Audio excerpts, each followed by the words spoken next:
یہ وحدت الوجود یہ کیا چیز ہے؟ یہ ایک ایسا تصور ہے جو اسلام نے نہیں دیا ہے، یہ اہل تصوف کے ہاں سے یہ تصور آیا ہے۔ ان کے ہاں یہ ہے کہ ساری کائنات کا ایک ہی وجود ہے، نعوذ باللہ من ذالک، خدا بذات خود اکیلا کوئی چیز نہیں ہے، یہ ساری کائنات ملاؤ گے تو خدا بنے گا۔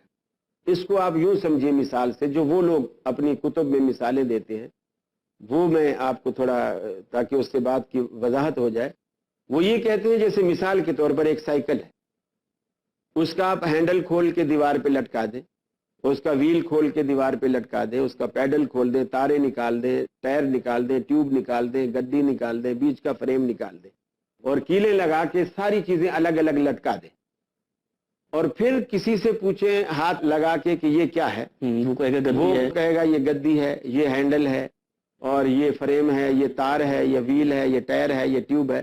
تو سائیکل کدھر گیا؟ ہم نے تو کوئی چیز چھپائی نہیں ہے، ساری چیز لگی ہوئی ہے۔ سائیکل کہاں ہے؟ سائیکل کہاں ہے؟ جی تو سائیکل تو نہیں ہے۔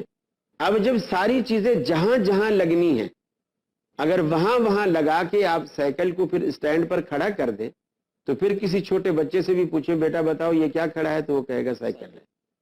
تو وہ یہ اس طرح کی مثالیں دے کر کہتے ہیں کہ اللہ رب العالمین بذات، چونکہ وہ اللہ کے وجود کے ہی قائل نہیں ہے، اللہ رب العالمین کے سرے سے یہ ساری کائنات مل کر، وہ کہتے ہیں پھولوں میں ہے تو خوشبو کی شکل میں ہے، کسی خاتون کے اندر ہے تو حسن کی شکل میں ہے، اس طرح کسی اور جگہ پر ہے تو کسی اچھائی کی شکل میں ہے۔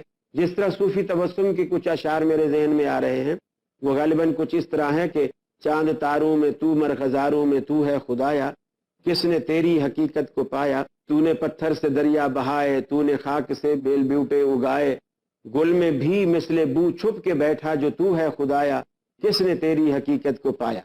تو یعنی اس کے کہنے کا مقصد یہ ہے کہ یہ کوئی چیز نہیں ہے، کہیں وہ مہک بن کے نظر آ رہا ہے، کہیں حسن بن کے نظر آ رہا ہے، کہیں روشنی بن کے نظر آ رہا ہے، کہیں ستاروں میں چمک بن کے نظر آ رہا ہے، وہ بذات خود کچھ نہیں ہے۔ اور یہ ساری کائنات مل کر وہ ایک وجود جو بنتا ہے وہ خدا ہے۔